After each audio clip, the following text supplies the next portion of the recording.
episode 209. My name is Dave, and I'm joined by Michael. Dave, is that everything past 200 is a milestone, right? So we can just celebrate every week, like 209, special episode. I literally decide on the fly. Is it going to be 209? Is it going to be 209? Is it going to be 209? Yeah. We'll just pretend everything's a milestone. I can't wait for 210 next week. It's going to be great. We're over here just accepting that we're in the 200s already. Yeah, it's kind of crazy to think about how fast it goes. I mean, the random stuff shows up on my Facebook memories, and I'm like, wow, that's a long time. Both ways. Like, whether, it's sitting in front of a microphone or, like, fact of, like, I think I was thinking about it the other day, like, not having to, and I know you enjoy this, so you're not going to get as much of a reaction as I get, but, like, I don't have to write. Yeah, I like writing. I've actually been missing writing to where I'm just like, man, I should get back into writing. And I know some of my friends are freelance writers and they're like, get back into it. And I'm like, I don't even know where to start. Like, well, you should write, and then you should also just like stream and then read what you wrote. That's what you should do. I could do that to get some streaming content. Yep. Yeah. So it's almost like you just kind of write yourself a script, but then just have your own little monologue thing. Like, yeah, that's podcast enough for me. Podcast is enough.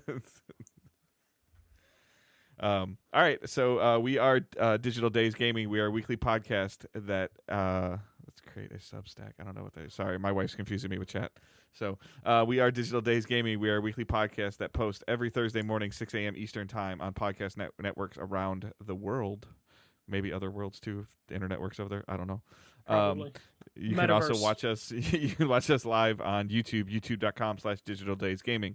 So you can watch us right now while we're streaming and recording this, or you can watch us after it records, the video version. And there's also an audio version on YouTube. You can also watch us on Twitch, twitch.tv/digitaldaysgaming. And you can subscribe to us on Twitch if you choose. You can use your Amazon and your Twitch subscription together and have Prime Gaming and get a free sub of the streamer of your choice. Just remember, it doesn't auto-renew, so please consider checking it. We don't have to be live for you to do that. You can follow on YouTube, or not follow. You can subscribe on YouTube. That's free. And that way you can be notified every time we go live. Or you can just go to digitaldaysgaming.com and subscribe to the podcast on your feed of choice. And you can be notified when we're live, or when that episode goes live at 6 a.m. Eastern on Thursdays, like it typically does. So with everything else is in the show notes, Patreon, PayPal, the main website, all that stuff is there. And we're going to jump right to the news. Yeah, Dave, we're gonna get in our get your business suit on. We're in business video game news mode. All the fun video game announcements happened last week, so this week is just business. We're in that period now where the financial reports are starting to come out because we're getting closer and closer to the end of March. So we'll probably get a lot of stories like this. The first one is Square Enix is planning to restructure its development process. So the president of Square Enix, on a financial call, basically said, we are reviewing from scratch what the organizational structure is and what the best way is to implement the contents of the pipeline.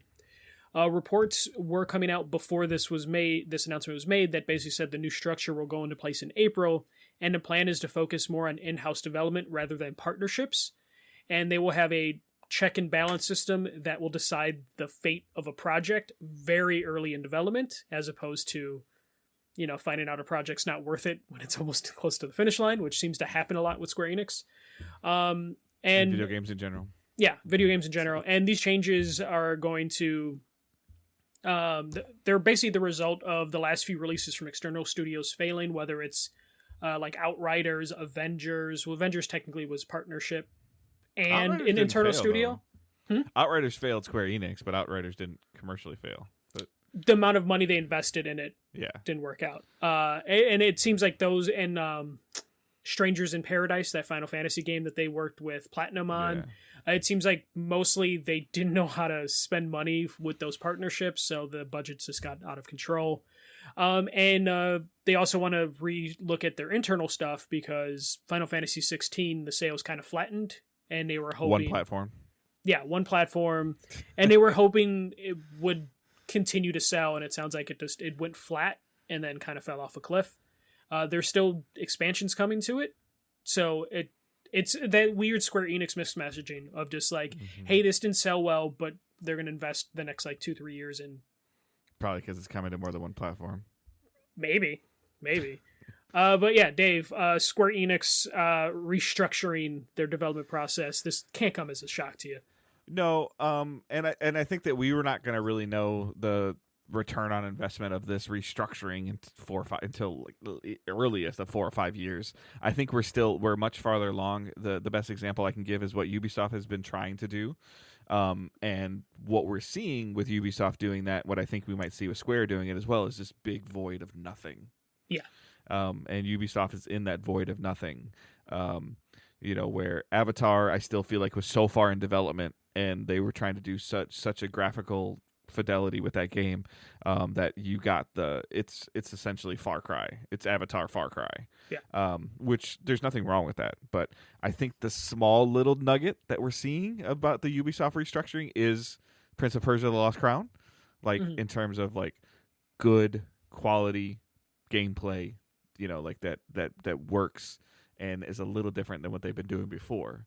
I can't think of a side-scrolling Metroidvania style thing that Ubisoft has done recently. So that's kind of not necessarily like going way off the rails, but that's going. It's been a couple years since Rayman. Yeah. That was like launch PS4 since we had a side-scrolling thing from Ubisoft. Yeah, so I mean, I think that we're starting to see that potential. I'll be very curious to see from not that I'm making this about it, but where Ubisoft is going with like what they're going to do with their Division franchise.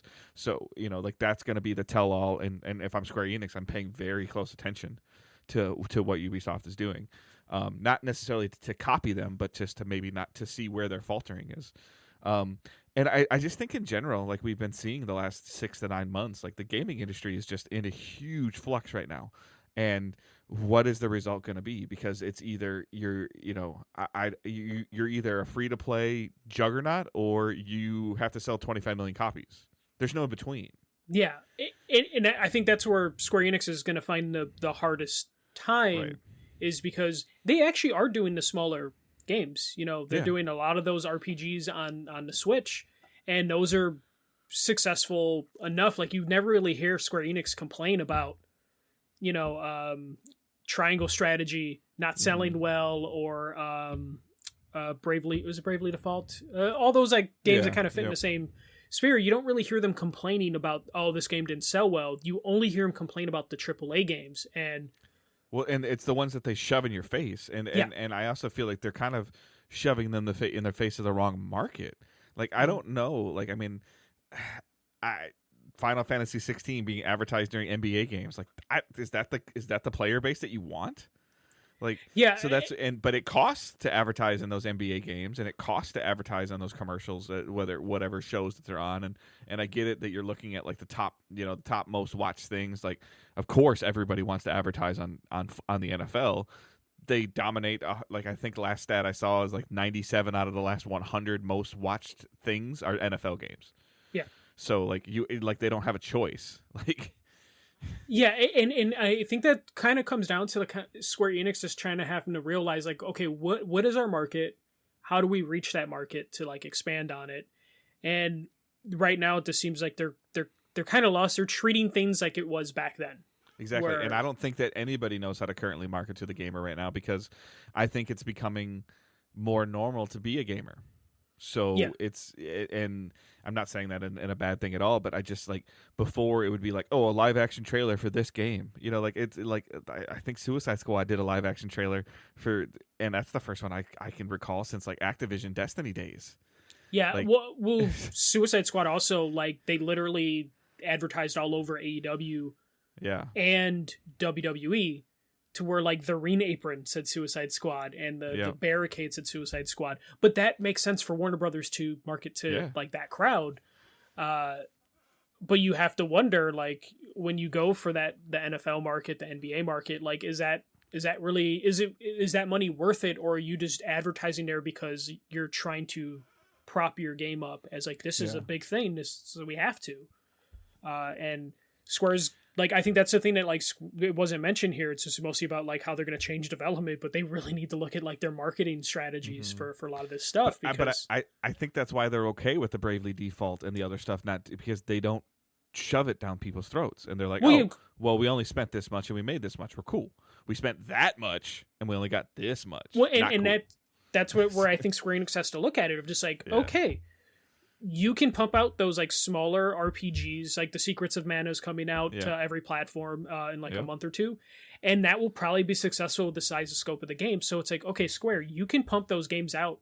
So what if you peel off some of your AAA studios to just focus on some of those smaller games, and you kind of just hit people with both quantity and quality of those experiences instead of dumping all of this fucking money into Strangers in Paradise with Platinum or Avengers with Crystal Dynamics. Like those big shots to the moon might not be like financially sound decisions compared to just like, hey, it's like when you look at baseball, sometimes you need someone with a good batting average and not someone with a good like home run you need a Texas League single hitter, not a strikeout, a home run guy. Yeah. And that's something Square Enix has to really look at. Of just what I don't understand right now, and I know where it's going to be similar to the next story, and I'd be really curious about this, like where like I'm trying to word this correctly. Where are the recruiters for these companies? Where are the recruiters for, like, I'm not talking about the human resource recruiters for Square Enix and for Sony and for Xbox. Like, why are you not ripping Epic's employees? Like, just ripping them out of there? Like, because Epic's doing it themselves by fucking firing. I know, but where are these guys that, like, where's the brainchild for the battle pass system in Fortnite, or the consistent stream content or consistent stuff that they're doing in Fortnite that's continuing to get these people to play? Where's the person that push the Lego thing and push the rocket racing? Like, where are these people that are assistant game directors and like on Fortnite and working on that? Like, why isn't I don't even know. Like, I'll use Last of Us Factions as an example. It's just an example. Like, why didn't Naughty Dog go to Epic and say, hey? So, Dave, what if I told you that the principal monetization designer at Naughty Dog came from Epic Games? So those people were getting signed. It's just they were being fumbled. For or at least for Naughty Dog. But yeah. But I just don't understand that the golden child right now is Fortnite. Like, the golden child is Fortnite. Now, what I think is happening is that I think Fortnite understands what they have, and I know that they might be firing people, but the people that they know are making the most influential impact, they're probably compensating and taking care of. Yeah. Like, they're they know where their oil comes from and what's keeping the gears moving. Like, they get it to the point of where they get a company to invest in them again. Yeah, so we'll just jump into it now. Disney has invested $1.5 billion into Epic Games, specifically to work with Fortnite. This also gives Disney an equity stake in Epic Games. But this is going to be a partnership, and something's coming soon. It almost looks like a theme park, but they're bringing what they're saying is all new games and entertainment universe connected to Fortnite. So they put out a trailer, and it just kind of showed like all the brands associated with Disney, of Marvel, Pixar, Disney Animation. I think they also put Avatar in there. So basically all the big franchises are going to be coming to Fortnite in a new sort of experience. And this is pretty big news because it's like Disney like kind of diversifying their portfolio by investing in Epic, who they've already partnered with heavily with like their TV show production. During the pandemic, and you kind of start seeing it now. It's a little more obvious now when you're seeing something that's powered by Epic. Some Star Wars content in Fortnite already, so like there's already a good partnership there. I think it's a phenomenal opportunity for Epic to just go crazy with, like I don't know, as vague as it sounds, like Lion King skins in Fortnite or something like that. Well, it looks, if you look at the trailer, it does just kind of pull back and you see basically what looks like a park structure of just little experiences they can do. I don't know why, but also all these deals that Epic signs, just it feels like desperation on both sides in terms of, let me explain, of these companies trying to cling to Fortnite, of like, fuck it, keep us relevant. Yep. And also just, I get this like a smaller feel from Epic of just like, we need whatever the fuck we can to keep Fortnite going. Yeah. But it's more desperation for the companies partnering with it because they just want relevancy. And it keeps working. When it fucking goes down, though, like I'm gonna be so curious. Yeah, I mean, yeah, it took a long time for the Wii to go down, like a long time. Yeah, I part of me is just I have a hard time believing that Fortnite is going to be like a Minecraft sort of thing where it's going to be universal forever. I don't want it to go bad, but it's I don't know. I do think all these companies partnering when they hit the cliff, it's going to be a long drop. I agree with you, but where that cliff is, who the hell knows? Yeah, it could be 5, it could be 10 years down the line, but it's just one of those things where it's going to be completely fascinating to watch, like these partnerships and what they do and what Epic does, because they're the biggest engine maker, who happen to have the biggest game in the world. Yeah, it's like at one point, are they just like, yeah, we're all Fortnite, or do they start going back to being more engine? Well, I think that they're kind of like they've kind of quietly in quotation marks created a brand like Kleenex, so it's face tissue, but everybody calls it Kleenex even if it's not Kleenex. So it's almost like it's changing over time, but my parents still call my video game systems Nintendos. I was gonna say, is it just gonna be like Nintendos? Are you playing Fortnite? Yeah, so it's like Fortnite is now going to be Netflix, or it's going to be Blockbuster, and there's multiple things that you can do in there, and they're already proving that. Are they all super successful? No, but they're signing in, and I mean, I think that when we talk about our next story that are segueing together, I think people are going to be very shocked at my position on certain things, and not either they're going to be super shocked or they're going to be like, oh, yeah, okay, whatever.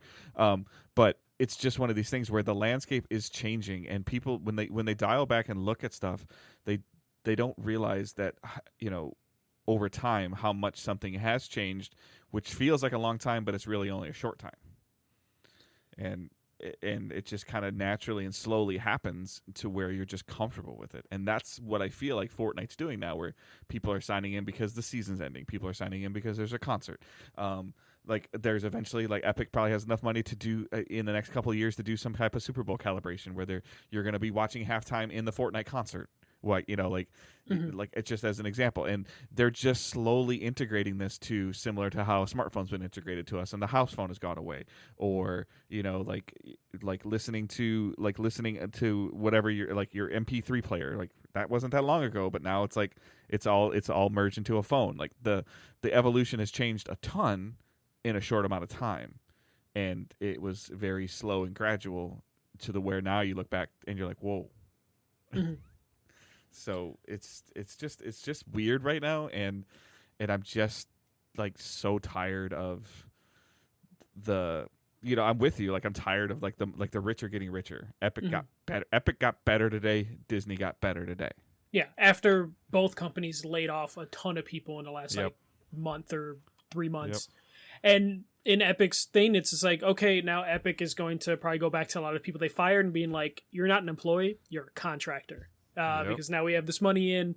So then, and this is when, developers are just like, well, I need to put food on the table. So I'm going to sign that contract, be a contractor, and just get in that vicious cycle again. So it's hard to be super excited about the companies getting money. Grey Ghost did ask a question. I'm just going to drop it in here. Does the Disney investment into Fortnite excite you guys? They said you'll be able to watch media inside the game. This does nothing for me. I agree. I like watching a Marvel movie in Fortnite might be something I might try one time, but I don't see that becoming the future of. They don't want you, Michael. No. They want Owen, and they'll get him. Yeah. I hate to say it, they want Owen, and they'll get him. Yeah. And it's already it's already happening. Whatever, his all of a sudden his new fascination with Dragon Ball.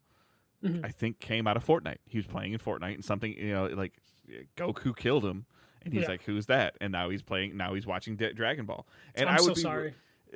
Whatever. It doesn't. He's fine. He's entertained. He's 8 years old. He can just do his own. I don't know. He tries to talk to me about it. I don't know what he's doing. Kamikaz, and you're just like, oh, what it's the already hell's happened. going on? It's already happened. I was like, is that a new Hadouken? But because I'm so sorry. No, but I mean that's the world. I know, but that's the world that we're in right now. That's where the marketing is coming from, and that's what's happening. Of he would rather play. You know, he doesn't know. I'm trying to. He really doesn't know what a disc is. Yeah, no, like it's he like in terms of like he knows what a DVD is, but he's never had to use a CD. He can listen. He can okay Google play this, and it happens. Like it's a completely different world for him than it is for you and for me, and you're younger than me, but it's super interesting just to see, and that I would love to see the data, like in terms, like I know I used it as a basic example, but okay, we add, I bought the TMNT skin stuff for Fortnite. I would love to see after they put that in Fortnite, did Paramount see an increase in subscriptions of people watching the show? And that's ultimately what they want. Like Disney is hoping to get maybe those people that play Fortnite already that don't have Disney.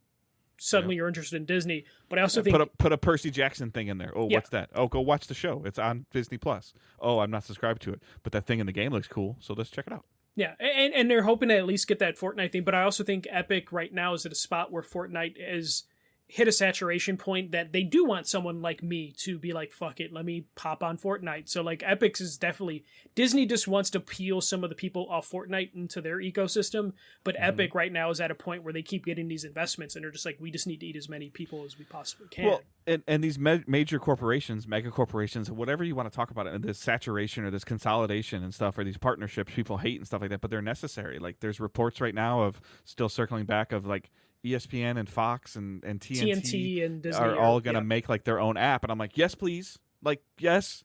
Like, I'm so you're just like, bring me back to cable television, but don't bring me back to cable television. No, but I want to control what I watch. Like that, that's the thing. I don't need all these 24-hour news networks. I don't need Home Shopping Network. I don't need those things, but I want ESPN. I want to be able to watch football. I want to be able to make a decision of like, oh, NBC showed a show that I want to watch this like this fall or whatever. Okay, here's $5 a month. Oh, the show's over. Okay, I'm gonna stop. Like versus cable's like 80% of what we were given on cable nobody watched. Or no, I know, but it is funny like them being like literally what they're selling you is the sports package that would be in cable. Right. Oh, my friend's like, oh, I switched to YouTube TV. I'm like, okay, that's cable repackaged. Yeah, no, 100%. Yeah. And that's basically what like all those companies announced today of just like, we're just gonna sports app. It's like, okay, cool, like please. And then cable companies are gonna have but they're eliminating like Spectrum and Charter and all these companies are gonna struggle because these other companies are realizing that they can just do it by themselves. Well, yeah, and that's basically what happened to cable when, like, remember the only way to get Red Zone was you had to have DirecTV? Yeah. And then soon as that got pulled away from DirecTV started to fail and then had to merge with AT&T. And for people to say, like, and I've been watching this stuff this week, and I don't mean to go down this rabbit hole, but, like, everybody's complaining about the football game on Peacock last weekend, or the Chiefs, like, playoff weekend, like, 2 or 3 weekends ago. Everybody's like, oh, that's stupid, I'm not paying for that. And the commissioner of the NFL stood at his press conference, his State of the Union press conference during Super Bowl week, and goes, yeah, we doubled the viewership on night regular television the same time slot last year. And how's the YouTube acquisition of Sunday Ticket going? Oh, our subscriptions were doubled. Mm-hmm. Yeah, no, and that's basically what's happening in terms of just like you'll get people complain about it, but most of the people are still going to subscribe to it because it's the thing that they love. No. And especially when you're comparing to cable or traditional and antenna television, like everything's going to be bigger. Like, and that's why those companies are so desperate to get that. But I guess other than a live sporting event, I'm annoyed if I can't. Like I'll be honest with you, like, and Owen's starting to experience it a little bit now too. Like we had to watch Percy Jackson like once a week. Yeah, and that was annoying. Like and that's the part of being spoiled that we've come to. Of like, I very rarely do I have appointment viewing television unless it's a sporting event, a live sporting event. Other than that. I mean, and you kind of have it with wrestling to an extent. Mm-hmm. But other than that, like, I pick and choose what I want to watch, when I want to watch it, how I want to watch it. Yeah, no, I'm like that. Though I sometimes when I do find a show I like I'm watching The Bear finally, and I could burn through the first 2 seasons like that, but I'm trying to take my time because I want to enjoy it. Well, and then the awesome gems are gone. Like the thing that comes on after your favorite show, that they purposely put this like, oh, let's try this show and see what happens. Like, and like and see those days are done because people just watch their thing like on demand. Like they you basically have to wait for Hulu it on, they click Bachelor on, they hit play, it ends, and they leave. Like, and they don't hang out. They don't watch commercials. They pay not to watch them, so you can't advertise for them. That's basically how that's where like a TikTok comes in. Like me and Sarah didn't know about this show called Has Been Hotel on Amazon until we passed by it on TikTok, and then it's just like, oh, that looks interesting. Let's go log into. Oh, it's on Amazon Prime. Oh, cool. Yeah. I have that. Like, it's just. It's super weird, and it's just this weird, like, and people hate it. Like, there's some people that hate it and love it. We had this conversation in the Discord this week. Like, I don't care. Like, I care about the human beings and having their jobs, but I don't care about, like, I'm not supporting this person because they said this publicly. Do you entertain me when I choose to turn your show on? Cool. I don't really care what your political beliefs are. I don't really care what your, like, to an extent, I would say, though. There's definitely a spectrum on some of that stuff. But to me, if that person is providing me with enough entertainment that I think is worth it, then I'll look past it. Or if a company provides a product that I want and it fits the needs at the price that I want, like, I guess, I can say, like, maybe I don't have any political standard for my own self, but if it's the right price and the right deal and it's what I want, like, I don't. I think maybe political. I'm the same way, but like, I don't know. Before WWE erased Vince McMahon last week, I was like, I might be done with this company. You might be done. Yeah, but then they erased him within the same day, so I didn't even get a chance to think about it. But like, there was a chance, because I'm already very casual with my wrestling stuff. But like, there's a point where I'm just like, yeah, I'm not watching the Royal Rumble tomorrow because it feels icky. And then they fired him within an hour or two. My wife's trying to say that I do have a line. Like, yeah, I do have a line, but it's much farther than other people's lines. Yeah. Like, much farther. Like, you have to do a lot. Like, yeah. But we'll move on to the next story before we just start figuring out what shows that we can watch and can't watch. This is a weird one because we don't have the info yet, so I'm just gonna info dump right now. But Microsoft making Vision announcements coming next week, or an announcement about their Vision. So several reports and data mines have led to many believing games like Starfield, Sea of Thieves, Hi-Fi Rush, and even Indiana Jones are coming to PlayStation. The news was met with like a horrible reaction from Xbox enthusiasts and influencers, some of which promised to no longer cover Xbox. Some of them, like Dave, I don't know if you saw some of these videos, but you had people. I have enough PlayStation fanboys sending me stuff. Yeah, of laughing at people, so it's great. Yeah. My Twitter DMs have been fantastic. Oh, I'm so glad I don't get those DMs. The reaction to reports were so bad that Phil Spencer promised to address the state of Xbox's plans or vision sometime next week. Other Xbox news include the possible closure of Toys for Bob, so their like physical studio space in San Francisco has been closed. Activision won't confirm that the whole studio's closed or if they're just going to do remote. They also closed the Sledgehammer office in San Francisco, but those employees are working remote. So basically, they laid off, realized that they don't need the whole building, and then had everyone go remote. And then there's also reports, which I believe we talked about a week or two ago, that Xbox is no longer interested in releasing physical copies for their first-party games. There's reports that, I think it was Walmart and Target, basically were told by Microsoft to just destroy copies of Starfield or send them back to Microsoft, because they're not interested in having the discs sold anymore. They just want people to do Game Pass. But Dave, I think everyone knows our opinions on games being available on multiple platforms being a good thing. A great thing. Yeah. So what are your thoughts on Xbox potentially publishing on multiple platforms? What does it hurt? I don't know, Dave. I don't know. I just Sony would never do that. PC. Okay. Yeah, they're doing it with PC. Nintendo would never do that. Mobile. But a little lesser. It's a little different, but they at the can same get time, away with it. Yeah, well, the reason that Nintendo can get away with it is because their consoles are cash profit from the start. Yeah.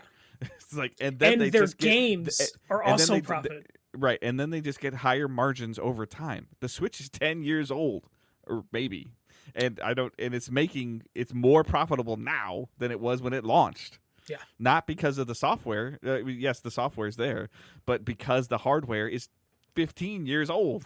There are factories that are like still producing parts that they don't produce for anyone else because Nintendo, like Nintendo's keeping those factories running because some of the tech is so old. I don't care what some of these PlayStation fanboys say. Like, there is no way. Like, there's no way that Xbox is producing the Series X and S, and each one of those are allegedly at a loss, when the hardware is, at least in the X, is very similar to the hardware in the PS5, and you're going to tell me that the PS5 is profitable from the start. It's profitable because of the units sold, but if you divide it out by like cost per unit, it's not profitable. Like, they're selling a box and they're losing money on it because they have the software to support if they get you to buy that digital one and then you buy the disc drive separately, they might be profitable. I'm talking about launch. Yeah, I'm talking about launch. You know. Yeah. So I get 100, and then you got to buy the stand too. So, that's how they make it profitable for them. No, I get that part, but and this, I'm so tired of this like exclusive or multi-platform shit. All three of these things, like my ROG Ally, or my PC and my PS5 and my Xbox Series X, are very, very similar in terms of like power and structure and architecture. Like, they're very similar. This is not a cell processor PS3 that they got their ass kicked on. This is not an Xbox One that they tried to make a cable box that they got their ass kicked on. And these are all repercussions of that. PlayStation spent all of the PS3 era in damage control, to the point where they climbed themselves out of a huge hole that they dug themselves in, and they did the PS4 right, and the PS5 rode the coattails of the PS4. And the reverse is Microsoft did the Xbox and the 360. They did the Xbox very, very, very well. And the 360 went really well, and they fumbled the Xbone, which then caused them to still fumble the series. Like, it's not really a fumble. It's just it's just done. Like, it's not necessarily that it's done, but I don't think that they feel that it's a necessary evil. You have to remember, at its core, Microsoft is a software company. Like, they're a services company. They're a software company. And the box is the necessary evil. So if they can eliminate or reduce the box, for the record, they are not stopping making consoles. They are not going full publisher. They're not stopping. They're not going full Sega. They're not. And I tweeted this week. Sega had the better box. The Dreamcast was better than the PS2 and the Xbox. Better, way better. But the marketing, circling back to marketing, it was a better console. Like but maybe my PlayStation fanboy would say like the PS2 was a little bit more powerful. It was more powerful. It did better Xbox things. was significantly powerful, but it was clunky as fuck. Right. Yeah. But I meant the Dreamcast in terms of like the controller and the games and everything that they were doing at the time, and it just didn't work. They were a Japanese company that couldn't market in America. Like, they couldn't. Made it very easy to pirate. And that's ultimately what killed them too. So, like, the people caught up to it. But they of the three at the time, there are many people that can make the argument that the Dreamcast was better than the PS2. You can maybe make that argument. The Xbox was significantly more powerful than both of those consoles combined. Right. So but Microsoft didn't know what they were doing because they were just starting off. So Sega had the advantage there. And I'm very, I tweeted this too, and I don't think this is going to happen, but I am very concerned if Xbox does stop making boxes, it's going to, I saw a couple things about this and people disagree with me, but it's going to make Sony more lazy. Well, no, and that's basically, like, I literally talked to people that worked at PlayStation during the PS4 era, and I remember them being like, I'm worried, and I was just like, why? And they're like, there's a lot of people that are complacent right now. Mm-hmm. I remember, I think I told you about that they, at E3, that I talked to someone, and I was just like, yeah, he's really upset that people are getting kind of lazy, because that fire early PS4 days was gone, because this is around like when Days Gone came out, like that last E3. I remember talking to people that legit worked for PlayStation that were just like, yeah, man, that fire is not there anymore, and we kind of still see that. Like they're basically kind of coasting, kind of what Nintendo kind of did during the N64 and GameCube era, before they struck gold with the Wii, and then they got lazy again with the Wii U, and then they struck gold with the Switch. Like this happens. But yeah, no, that being worried that like if Xbox leaves the market, that PlayStation's is going to coast is something that you need to worry about, because PlayStation doesn't see Nintendo as competition, because Nintendo lives in their own bubble. Like Nintendo will probably forever still be making cartridges because it works for them, and they don't have to worry about anything. You want to talk about a company that doesn't need to advertise? How often are we getting like Mario commercials during like football games and stuff? Like they don't need to do that. And the counter to it is you look at all the success of Mario Kart 8. Like, how old is that game? And like, how many units has it sold? It's a Wii U game, so yeah. And they don't really, like to your point, Michael, they don't really advertise. And then the counter to it is like we see Kratos and God of War and Aloy and Horizon everywhere, and they're cheering 9.5 million copies, and Nintendo's like over here like, oh cool. So you decided to like.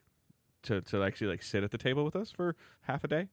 Yeah. Well, to be fair, those two games did hit the 20 million mark, but it took a little bit. As fast. Tears of the Kingdom's been out 8 months, and that's what I'm saying. That's why I said not as fast. Yeah, they get there eventually.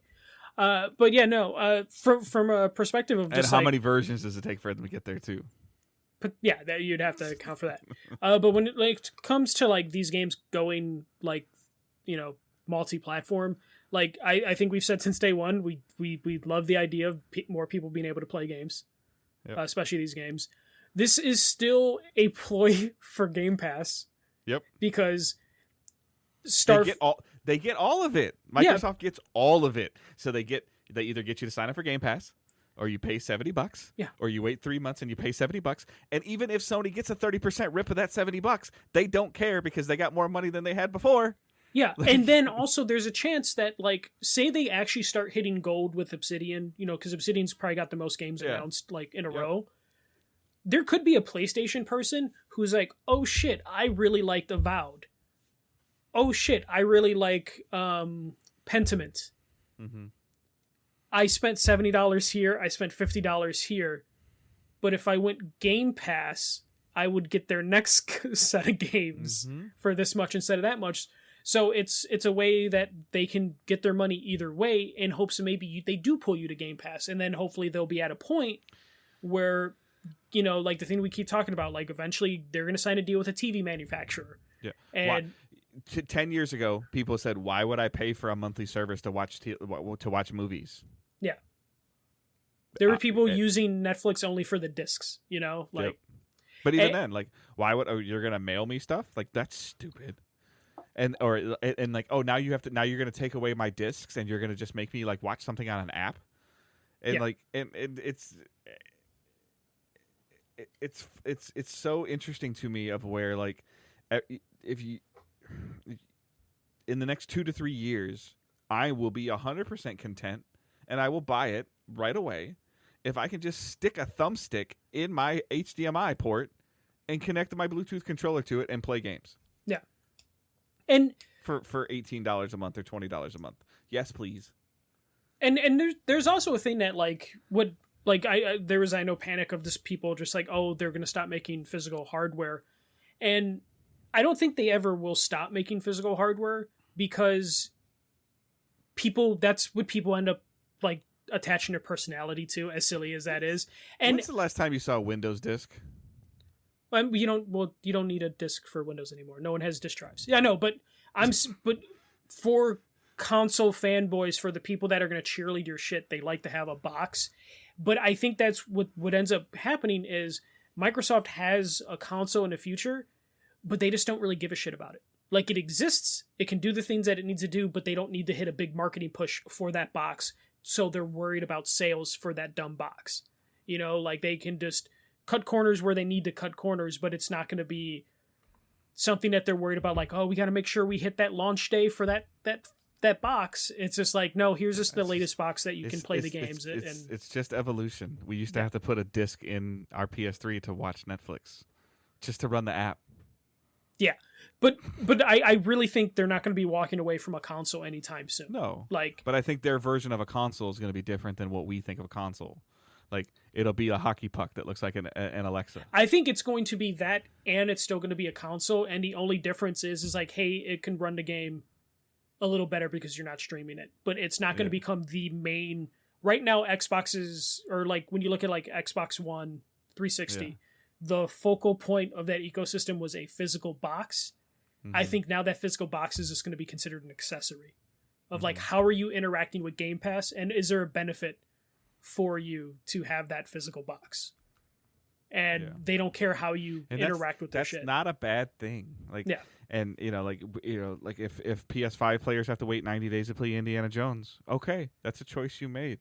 I saw something that somebody was like, oh, like if I bought an Xbox and and all of a sudden I find out now like Final Fantasy 16 and Final Fantasy 7, I can't play it. I'll feel like it's $500 down the toilet. You made a fucking poor decision, a poor financial choice. Yeah, if those are the game. Like I, you guys know me pretty well now. I don't cuss like that. Like, you made a terrible choice. You did not do your research. Do you go to the dealer and just buy the car that he tells you to buy? No.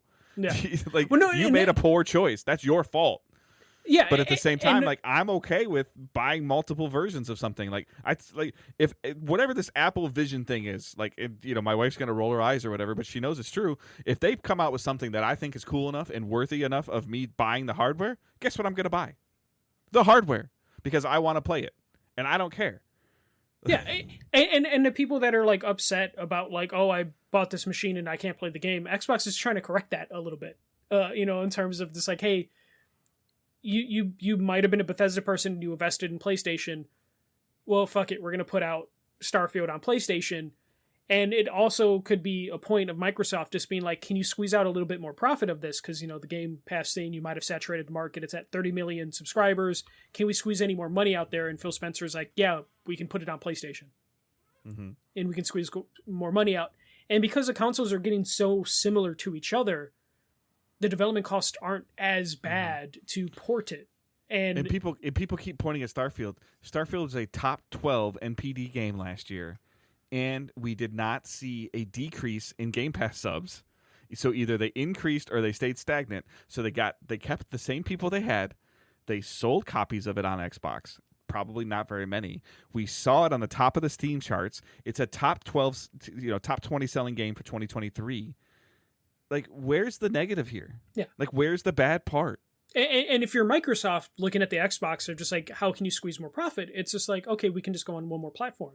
And the hopes by going to that platform is then maybe you can peel off people, just like how Disney is investing in Fortnite, so you can watch Disney stuff in Fortnite, because then they hope that you're like, well, I want more Disney stuff. Let me subscribe to Disney Plus. And then you're leaving Fortnite's ecosystem. How many people do you know that only own a PS5? No other system. Just ballpark. 10?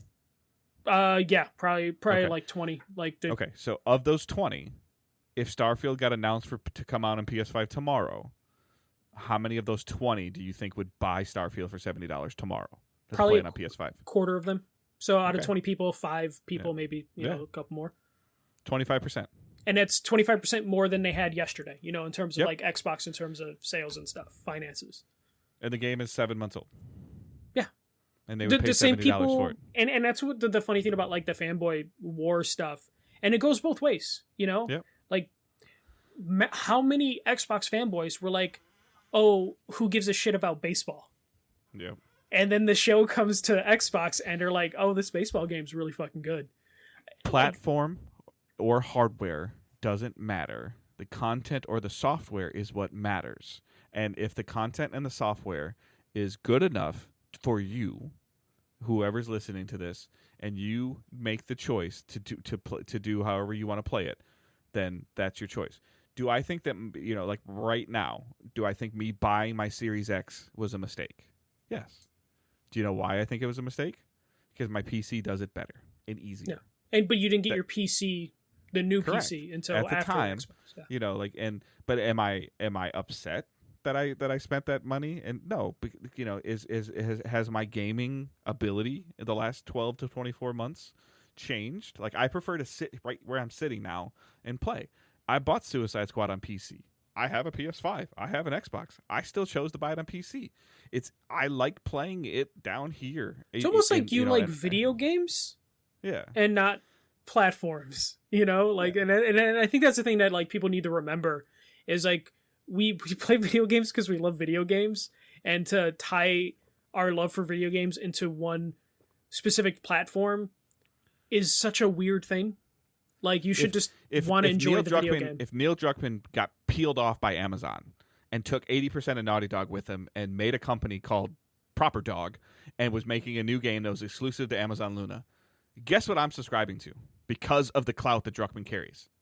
Yeah, and also you're willing to go where the games are. And right now, I honestly, I think the stuff that Phil Spencer needs to address next week isn't our games might be going multi-platforms. It should be like, what the fuck are you doing with Xbox after all these layoffs? Like, it should be like, what is the actual vision for like this company? Not of like, oh, we're gonna have some games go third party that are a fucking 2 years old. It should be like, hey, we bought all these Activision studios and talked a big game about what we can do with them, and then we got rid of a good chunk of them. Like, it should be, that should be the conversation from Phil Spencer next week, not being like if I get an apology-like video from Phil Spencer next week, being like, yeah, Starfield's coming to PlayStation. I'm sorry, I would guys. love for him to come out and say, you know what, we're forming 3 new studios. We have no idea what they're going to be called, but here's the 6 games that we want to work on in these 3 new studios. Whatever the hell they are. Yeah, dude, I don't even need the games. Yeah, I just need to be like, hey, Toys from Bob lost some people. Sledgehammer lost some people. They're one studio now. Working on a project. They're Xbox California. Yeah. Like, I need info on like that. I need to know, like, I actually need to know, is there a Call of Duty game this year? Like, I don't care about Call of Duty, but from a podcasting standpoint, I need to know, is there a Call of Duty this year? Yeah. And what platforms is it, like, necessarily, like, how is that going to work? I know it's going to come to multiple platforms, but it's just like, I just what is the structure? want him to say, and like, I just want him to reiterate what he's already said. As Xbox Game Studio games come to Game Pass day one, they will be available on console and PC, and we will evaluate other platforms if needed at that time.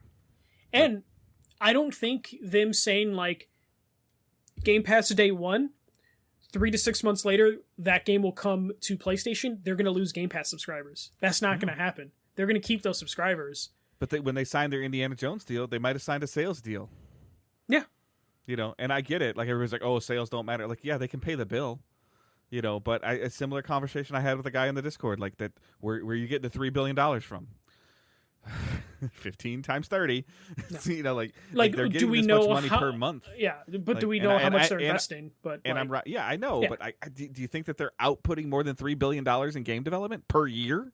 Not game development, deals and stuff like that. We don't know, but right. But combined, like, do you think that Xbox Gaming is outputting more than $3 billion?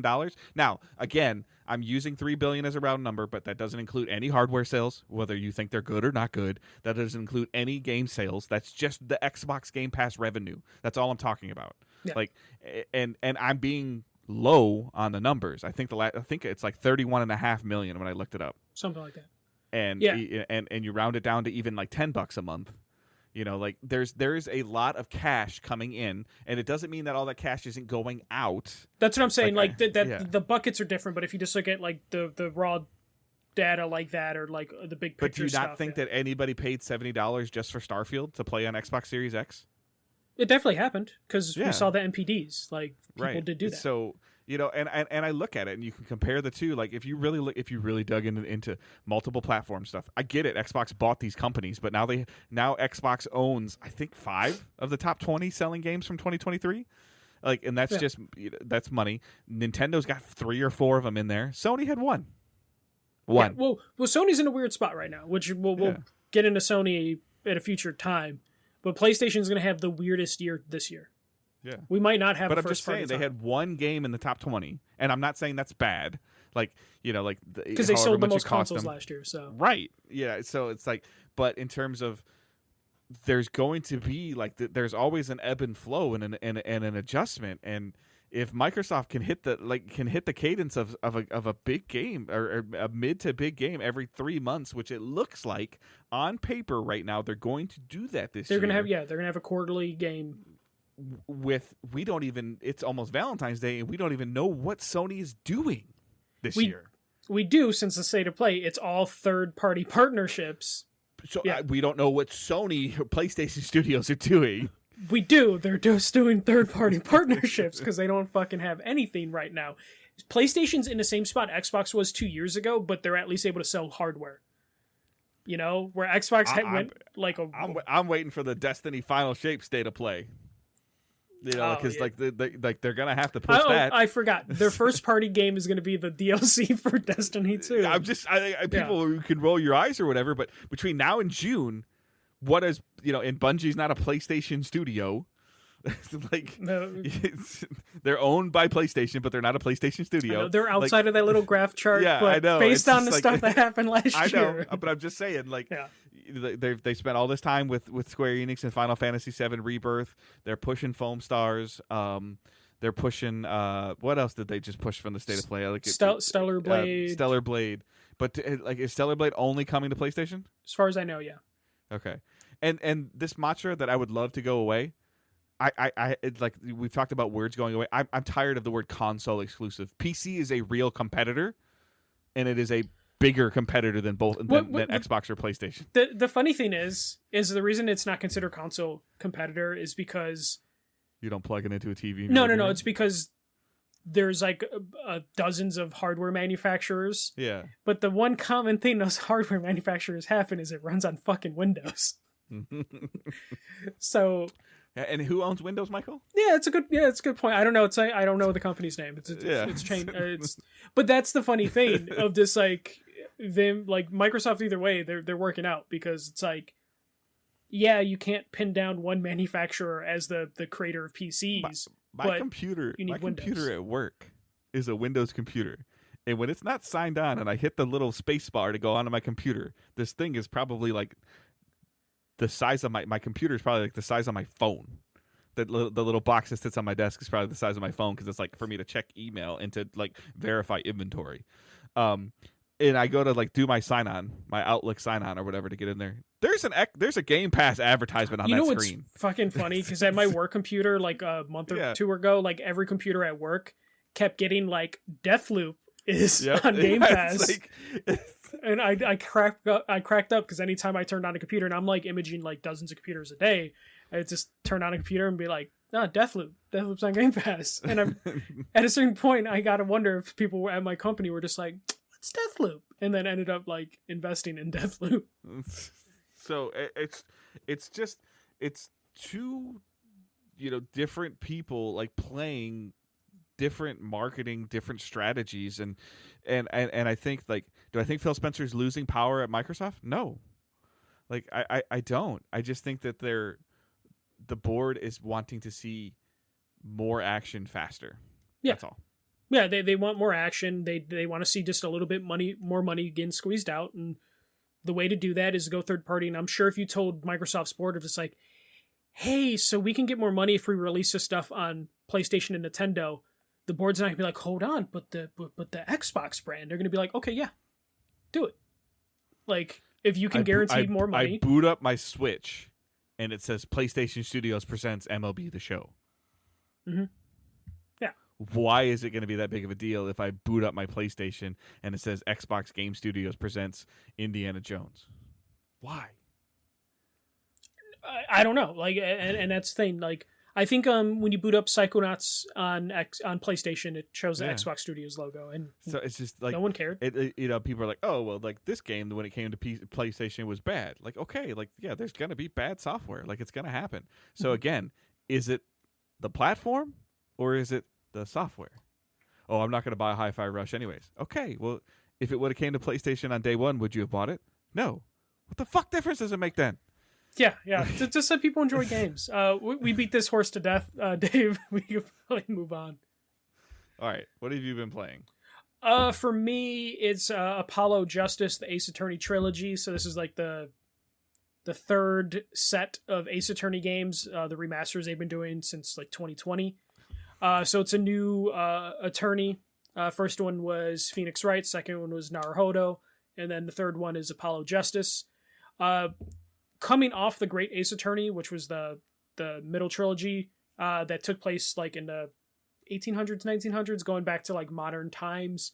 Ace Attorney is taking a little bit to get used to, but love the Ace Attorney games. It's something me and Sarah play, going through the trials and stuff like that. To go like the court cases is always really entertaining to do. This is just the latest trilogy.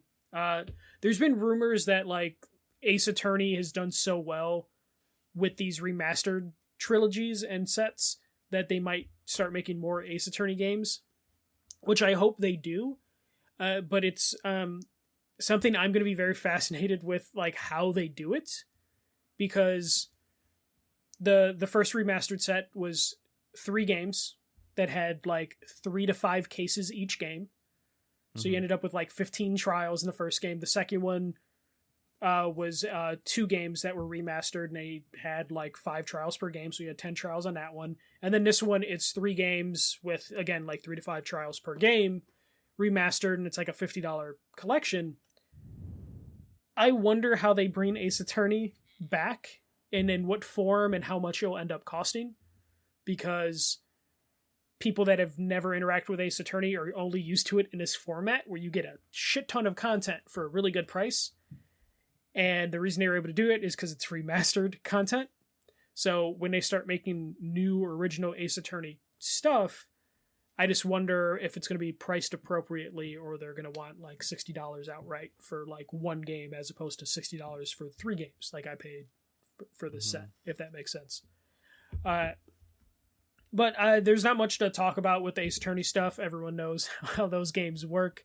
I think this should be the last set of remasters. There's a couple like one-off games that they could kind of cobble together and maybe make like another box set experience. But I don't think that's going to happen, because those like one-off games are pretty standalone, as opposed to like Apollo Justice's full trilogy, Phoenix Wright's full trilogy, or Naruhodo's, because he only had 2 games, whatever that would be called. But I love Capcom for doing this. They put a ton of work into this stuff. Like the art looks really nice, super clean. Especially a lot of these are like DS games and 3DS games that are remastered, so they translate well to like the Switch and PlayStation. It has like the extras with like soundboards, concept art, all that stuff that Capcom's really good at doing when they do their remasters. So playing that's kind of just been all of our time. It's just Ace Attorney stuff. Nothing else there. I didn't pick up Suicide Squad. Still kind of interested in Suicide Squad, but I kind of go ahead. I'm sorry. I kind of want to wait till maybe like the Joker stuff is out, just because it sounds like I might want just a little bit more content. Because you can burn through Suicide Squad relatively fast. I'm told. Yeah, I'm hearing if like you 10 want. to 12 hours. Yeah, and which is not uncommon for a service style campaign. It depends on if there's an end game and you don't care about end game, so you wanting to wait for something makes sense. Yeah, especially like if I wait closer to end game content to be released, then that's kind of when I want to jump on board. Yeah. I haven't had I've chosen not to, just because I've been tired. And we've had some stuff going on, with just in general, nothing like bad, or we're kind of just more adulting stuff, like redoing the living room and changing some stuff around again. And I've been interviewing banks to see which bank to go with if I want to buy a house this year. That's exhausting. Yeah, you got to get a mortgage guy for that, buddy. Like not a bank, like an independent mortgage dude. And I'm going through that whole process, talking to some banks, talking to mortgage people. So we're trying to get some stuff like organized. My wife and I are actually going on our own vacation. It's just the 2 of us. I actually until like yesterday, I forgot to tell Michael. I'm like, hey man, in 2 weeks I'm out of town. And he's like, oh, and it's a vacation. It's a kidless vacation, which we've had one other one in our life, in our married life together. So Owen's going to grandma's, and we're going to San Diego. So I'll be in San Diego for a couple days, like 5 days, I think. So that's like December, like February, like 19th. So we've been doing a little bit of planning for that, and it's all the stupid stuff too. It's like my wife hasn't been on a plane since like 2007. And I'm not worried about that, but like we don't have like luggage. Like, oh yeah, because you like, usually just throw stuff in a duffel bag when you went to go to E3 and stuff. Yeah, so I mean, I had like a just a very basic duffel because I can like a couple pairs of jeans, and some t-shirts and stuff like that. But like now, like I have to like if I go out to dinner with my wife, like I want to look presentable. Like so, as before I would be like what we would wear like two pairs, like a pair of jeans and two pairs of shorts and some t-shirts, like for E3. Yeah, make sure we have like 5 or 6 pairs of socks, and I always had good shoes, so I didn't have to worry about rotating my shoes or anything. But so like, I don't even have like a good like caster wheel carry on that I don't have to like play with a dolly or whatever. Like the one like all 4 wheels spin or something. Like I don't have anything like that, or to check bags. So, but yeah, like there's just a lot going on, and I do intend on getting back to Suicide Squad. Been just watching, like we watched the Percy Jackson stuff with Owen. I've fallen down the rabbit hole of like terrible shows that like whatever it is, like the 2008 show, like The Game, that's like 20-minute shows on something. It's awful, but it's just, doesn't it have like a drastic noise. Change like in formats for that show? Supposedly, yeah. I haven't gotten to it yet though. Like it was a comedy at first and then turned into a drama, something like that, or was it reversed? There's something. It's like I'm in like season 3 was super short, but it's one of those you don't realize how fast time just melts when you're just watching like 20-minute episodes that have little mini cliffhangers at the end of each one. So you're like, okay, just one more. That's me with video game hunting videos. I've ended up falling down like 3 or 4 channels. How much did you pay for that Spec Ops line, if you don't mind me asking? Oh my god, this is fucking hilarious. Okay, so Spec Ops line was delisted last week. Okay. Yeah. Soon as that news hit, like literally minutes after like Wario was like shit got delisted, I jumped to eBay, typed in Spec Ops the line, and looked for the first buy now I can find, because Spec Ops the line is usually only a $10 game. And as I was looking, I saw people on eBay taking their Spec Ops the line buy nows off the market because they were going to go jack up the price. And I found one person that had Spec Ops. He had what is it? Soldier of Fortune, Ghost Recon, and Spec Ops the line in a bundle for $15. And no one saw this eBay listing because Spec Ops the line was at the end of the title. Okay. So I fucking jumped on that shit so fucking fast. I need to go into some of my random game stores and just see if I can. Like, you definitely did. Thrift stores, we talked about. You have to do some garage sale hunting. Because it'll play on my Series X, correct? Yes, it will. Yeah. And it's funny though, because the entire day I'm like, this fucker's not going to ship this. He's going to cancel this. He's going to cancel it. It's one of the best eBay stores ever, because he shipped it the same day. It came in immaculate packaging. Like he did 2 sandwich boards on top of it, taped the sandwich board so they were perfectly shipped. And I got it within like 2 days. And then I went back to eBay to look at how much people were selling Spec Ops the line. And I was just like, either this guy just doesn't care or he's pissed right now, because now Spec Ops the line on eBay is going for like $70 to $80. Are you going to flip it? No, I'm keeping it. It's mine. I might flip the other 2 games because I don't give a shit about Soldier of Fortune or Ghost Recon, but those are like $2 games. Yeah. But like I was so nervous that week of just like, even if you flip those for $2 a piece, you paid $11 for Spec Ops the line. Yeah, exactly. Yeah, and the seeing it on eBay, like I was looking yesterday and I was seeing like $60-$70 copies, and I'm just like, yeah, this was a good choice. Apparently Devil May Cry has been delisted as well. Like, not DMC, the Ninja Theory one, but the other Devil May Cry remasters. Apparently those have been delisted, which I already own, thank God. So, we're going to see a lot of games get delisted this year, I think. I think there's a lot of companies are realizing it's not worth it to them to continue paying licenses to keep some of these old games up. Yeah. And then I forgot, with Owen's ability to, lately, the last 6 months, just to actually watch movies. We watched... again, just randomly on Hulu, it showed up. We watched The Mummy and The Mummy Returns. I've been wanting to rewatch that. I showed Sarah them like maybe a year ago because she had never seen them, and I remember a year ago being like, "These movies are still charming. These are they're on Hulu, if that helps." I think we do. That's what we watched them on. The first one is not as good as I remember it, but the second one's still solid. Which one starts with the train? The second one, the one that has the rock in it, right? Okay, yeah. Okay. Yeah, Scorpion King or something like that. Yeah, it's either a train or a ship. I forget. Yeah. Yeah, so and then I know that Brendan Fraser got like some kind of bad rap, but he was really good.